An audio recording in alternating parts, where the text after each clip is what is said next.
হক জামাত বা দল চেনার উপায় কি, কিভাবে চিনব? মাশাআল্লাহ, খুব সুন্দর প্রশ্ন।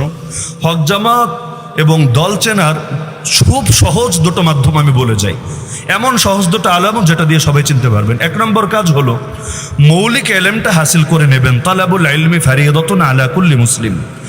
মৌলিক জ্ঞান অর্জন করা প্রতিটা মুসলমানের উপর ফরজ। নবী জানিয়েছেন তার উম্মত এক দল থাকবে না, ৭৩ দল হবে।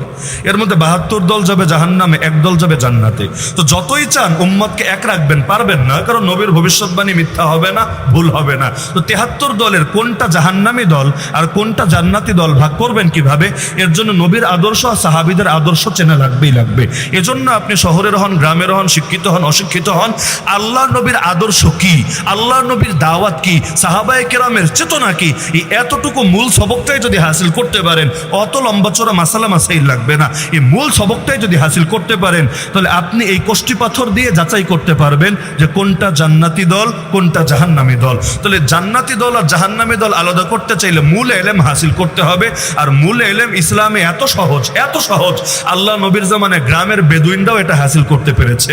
যাদের বাড়ি মক্কায় না, বাইরে থেকে এসেছে, বুড়া সাহাবী সালমান ফারিসি, হাবশার গোলাম বেলাল হাবশি, তারা পর্যন্ত অজ্ঞ ছিল না, দ্বীনের মূল জ্ঞান হাসিল করেছে। এজন্য কোরআনের প্রথম আয়াতই হলো পড়ো। কোরআনের প্রথম আয়াত কি? শোনো না, প্রথম আয়াতই পড়ো। তবে সবকিছু না, পড়বা হলো রবের নামে, যে রব সৃষ্টি করেছেন। কেন? ওইটা বলতে বলতে আল্লাহ জানিয়েছেন যিনি কলম দিয়ে শিক্ষা দান করেছেন। তাহলে প্রথম আয়াতই যদি হয় পড়ো, তাহলে ইসলামীকে জানার গুরুত্ব নাই, পড়ার গুরুত্ব নাই, নাকি সবচাইতে বেশি গুরুত্ব? তো এজন্য মৌলিক এলেমটা হাসিল করে নেবেন, নবীরে চিনবেন, সাহাবীরে চিনবেন।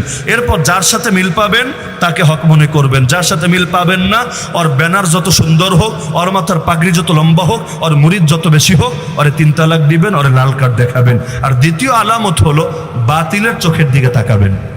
বাতিলের চোখ বুঝেন? এক এক জামানায় এক এক রকম বাতিল থাকে। কোন জামানায় ফেরাউন, কোন জামানায় নমরুদ, কোন জামানায় কারুন, কোন জামানায় আবু জাহাল, আবু লাহাব। ওদের চোখের দিকে তাকাবেন। বলবেন কি হবে ওদের চোখের দিকে তাকালে? ইমাম ইবনে তাইমিয়া বলে গিয়েছেন আলামতের কথা, বাতিলের চোখ দেখলে তুমি বুঝতে পারবা যে ওর প্রথম তীরটা কার দিকে নিক্ষিপ্ত হচ্ছে। এই বাতিলরা কখনোই আল্লাহ নবীর আদর্শের অনুসারীদের উপর সন্তুষ্ট হবে না। সূরা বাকারায় আল্লাহ স্পষ্ট জানিয়েছেন, ওয়ালান তারদা আনকাল ইয়াহুদ ওয়ালান নাসারা হাত্তা তাত্তাবিআ মিল্লাতাহুম। যারা আল্লাহর উপরে খুশি না, আল্লাহর বান্দার উপর কেমনে খুশি হবে? যারা নবীরই দেখতে পারে না, নবীর উম্মতকে কোন দুঃখে তারা দেখতে পাবে?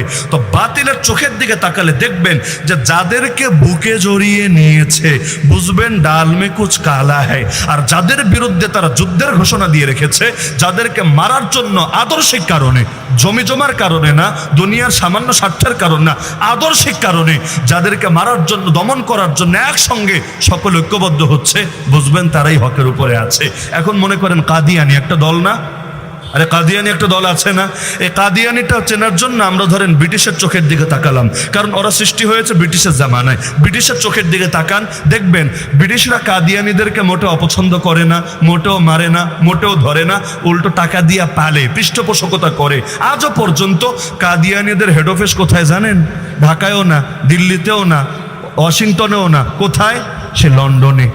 সে লন্ডনে আজও পর্যন্ত। তো ব্রিটিশরা ওই জামানায় যেমন পালতো, আজও পর্যন্ত পেলে যাচ্ছে। এমনকি এদের অধিকার রক্ষা করার জন্য নিয়মিত ওরা চেষ্টা চালাচ্ছে। বাংলাদেশে কত সরকার এলো আর গেল, স্বাধীনতার পর 53 বছর হয়েছে, কোন সরকারের সাহস হয়েছে কাদিয়ানিদের বিপক্ষে কথা বলার? আরে আইন করা পরে, অমুসলিম ঘোষণা করে আইন করবো, ওটা তো পরের ধাপ। বিপক্ষে কথা বলেছে এমন নজির দেখাতে পারবেন? বরঞ্চ ক্ষমতায় আসার আগেও দেখবেন পক্ষে দালালি শুরু করে দেয়। কেন? কারণ এই সরকারগুলো হট কানেকশন রাখে যে পশ্চিমা বিশ্বের সাথে, ওই পশ্চিমা বিশ্বই কাদিয়ানিদেরকে পালে। একইভাবে ব্রিটিশ আমলের দিকে তাকান, এই বর্তমানে জেলাপিখোর যেগুলো আছে, মানে নবীর নাম বেচে জেলাপি খায় আর বিভিন্ন শয়তানি করে বেড়ায়। শয়তানে মানে গাঞ্জার সময় গাঞ্জা খাবে, আবার গান বাজনা করবে, নারীদের সাথে অবাধে ফ্রি মিক্সিং করবে, এই টাইপের ভণ্ড আছে না এখনো? এগুলো ব্রিটিশ আমলেও ছিল, কিন্তু এদেরকে মারে নাই, ধরেও নাই, গ্রেফতারও করে নাই। কিন্তু ওলামায়ে দেওবন্দে মেরে মেরে এমন এমন গাছও ছিল যে ওই পুরা রোডে একটা গাছও বাকি ছিল না যেখানে কাউকে না কাউকে ফাঁসিতে লটকায় নাই। তাহলে বাতিলের চোখের দিকে তাকালে হক চেনা যায় নাকি যায় না? বর্তমান সময়ে দেখবেন শাহবাগী যারা আছে না, শাহবাগী অনেকে দুষ্টমি করে বলে শাহডগি, যাই হোক, এই শাহবাগী যেগুলো আছে এগুলো দেখবেন ওই লালনবাদীদেরকে অপছন্দ করে না। লালনবাদী বুঝলেন? মমতাজ আপারে চেনেন না? এমপি ছিল, সংসদে দাঁড়ায় ৮৬টা পড়েছে, এই কথা বলতো, গান টান গিয়েও শোনাতো। এইরকম এরাও কিন্তু দেখবেন কোরআনের কথা বলে, হাদিসের কথা বলে, গানে গানে কবরের কথা বলে। ওই যে ফেরিঘাট বাংলাদেশে ওই দলটা যেই কয়বার ক্ষমতায় এসেছে না, আমার দৃষ্টি বলে, আমার দৃষ্টি ভুলও হতে পারে, 3টা দল মাথাচাড়া দিয়েছে। মানে এক দল ক্ষমতায় আসলে 3টা দল মাথাচাড়া দিয়ে থাকে। এর মধ্যে 1 নম্বরে হলো নাস্তিক্যবাদী শক্তি।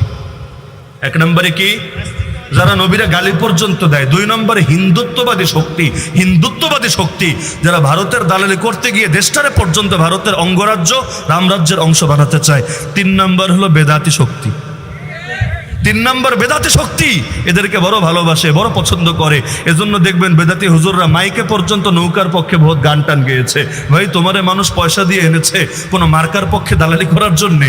ওয়াজ মাহফিলকে মার্কার পক্ষে স্লোগানের জায়গা, রাজনৈতিক সমাবেশে যাও, যেই দলের পক্ষেই বলো, কোনো দল এটা মুখ্য বিষয় না। জমুকের পক্ষে বলেছে বলে আমি খারাপ বলছি, যার পক্ষেই বলুক, কিন্তু বলার জায়গা কি ওয়াজ মাহফিল? বলে না বলার জায়গা ওয়াজ মাহফিল।